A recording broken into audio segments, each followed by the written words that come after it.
Hi friends, competitive exams material ఛానల్కు స్వాగతం సుస్వాగతం. ఈ వీడియోలో మనం ఆంగ్లేయుల కాలం నాటి భారత ఆర్థిక వ్యవస్థ యొక్క మల్టిపుల్ చాయిస్ క్వశ్చన్స్ను నేర్చుకుందాం.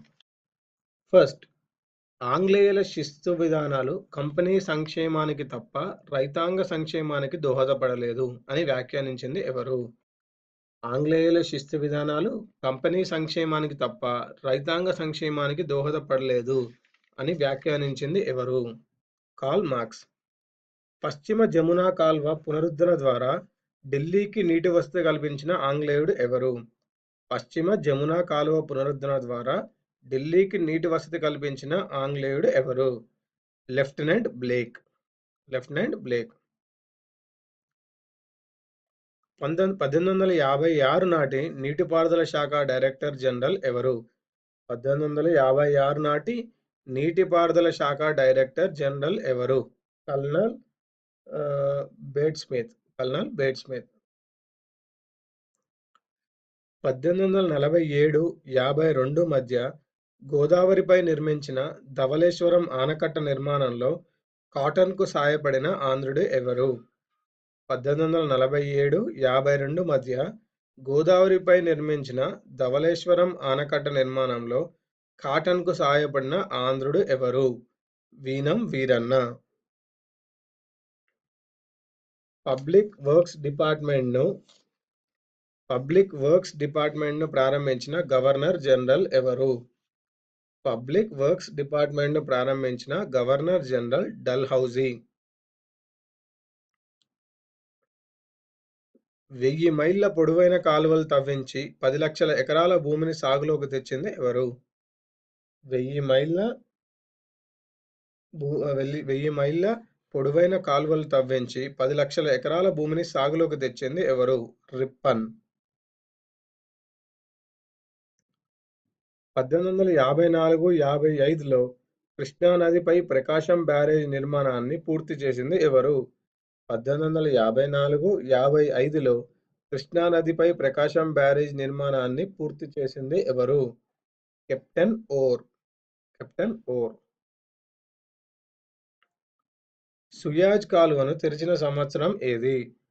సుయాజ్ కాలువను తెరిచిన సంవత్సరం 1869. 1870లో భారతదేశంలో ఆర్థిక వికేంద్రీకరణను ప్రవేశపెట్టిన ఆంగ్లేయుడు ఎవరు? 1870లో భారతదేశంలో ఆర్థిక వికేంద్రీకరణను ప్రవేశపెట్టిన ఆంగ్లేయుడు ఎవరు? Lord Mayo. Lord Mayo. Sir Richard Strachey క్షామ కమిషన్ను ఎవరు నియమించారు? సర్ రిచర్డ్ స్ట్రాచీ క్షామ కమిషన్ను లార్డ్ లిట్టన్ నియమించారు. ఏ కమిటీ నివేదిక ప్రకారం భారతదేశంలో ఫామిన్ కోడ్ రూపొందించింది? ఏ కమిటీ నివేదిక ప్రకారం భారతదేశంలో ఫామిన్ కోడ్ రూపొందించింది? స్ట్రాచీ కమిషన్. స్ట్రాచీ కమిషన్. కింది అంశాలను జతపరచండి. కింది అంశాలను జతపరచండి. కాంప్బెల్ క్షామ నివారణ సంఘం సర్ లారెన్స్. కాంప్బెల్ క్షామ నివారణ సంఘం సర్ లారెన్స్. రిచర్డ్ స్ట్రాచీ క్షామ నివారణ సంఘం లార్డ్ లిట్టన్. రిచర్డ్ స్ట్రాచీ క్షామ నివారణ సంఘం లార్డ్ లిట్టన్.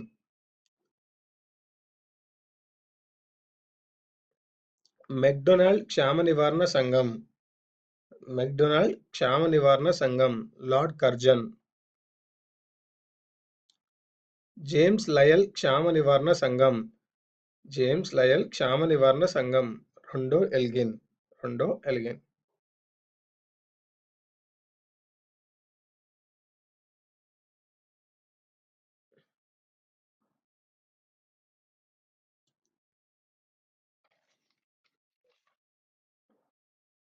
నెక్స్ట్, రెండో ప్రపంచ యుద్ధ సమయంలో భారత్లో తీవ్ర కరువు సంభవించిన ప్రాంతం ఏది?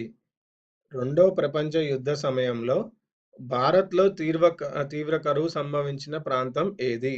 బెంగాల్. ఇంపీరియల్ ఇన్స్టిట్యూట్ ఆఫ్ అగ్రికల్చర్ను స్థాపించిన ప్రాంతం ఏది? ఇంపీరియల్ ఇన్స్టిట్యూట్ ఆఫ్ అగ్రికల్చర్ను స్థాపించిన ప్రాంతం పూసా. ఇంపీరియల్ ఇన్స్టిట్యూట్ ఆఫ్ అగ్రికల్చర్‌ను స్థాపించిన ప్రాంతం పూసా.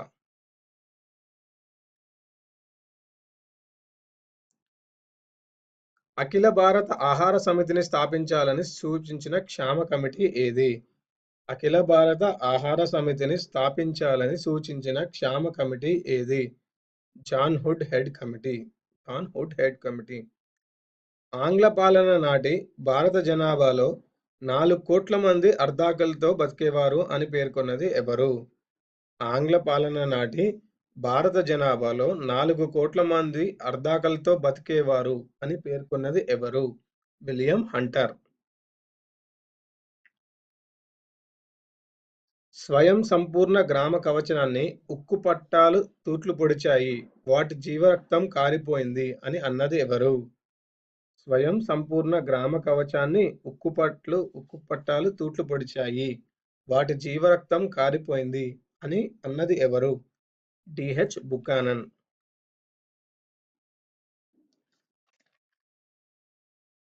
నెక్స్ట్, చేనేత వాళ్ళ ఎముకలతో భారత మైదాన సీమలు తెల్లబారాయి అని వ్యాఖ్యానించింది ఎవరు? చేనేత వాళ్ళ ఎముకలతో భారత మైదాన సీమలు తెల్లబారాయి అని వ్యాఖ్యానించింది ఎవరు? William Bentinck. William Bentinck. 1853లో భారతదేశంలో తొలి వస్త్ర మిల్లును ఎక్కడ నెలకొల్పారు? 1853లో భారతదేశంలో తొలి వస్త్ర మిల్లును బొంబాయిలో నెలకొల్పారు. ఇవండి ఈ వీడియోలోని భారత ఆర్థిక వ్యవస్థ, ఆంగ్లేయుల పాలనలోని భారత ఆర్థిక వ్యవస్థ యొక్క మల్టిపుల్ చాయిస్ క్వశ్చన్. ఈ వీడియో మీకు నచ్చినట్టయితే లైక్ చేయండి, సబ్స్క్రైబ్ చేయండి, షేర్ చేయండి. వచ్చే వీడియోలో మరికొన్ని ఇండియన్ ఎకానమీ మల్టిపుల్ చాయిస్ క్వశ్చన్స్తో కలుద్దాం.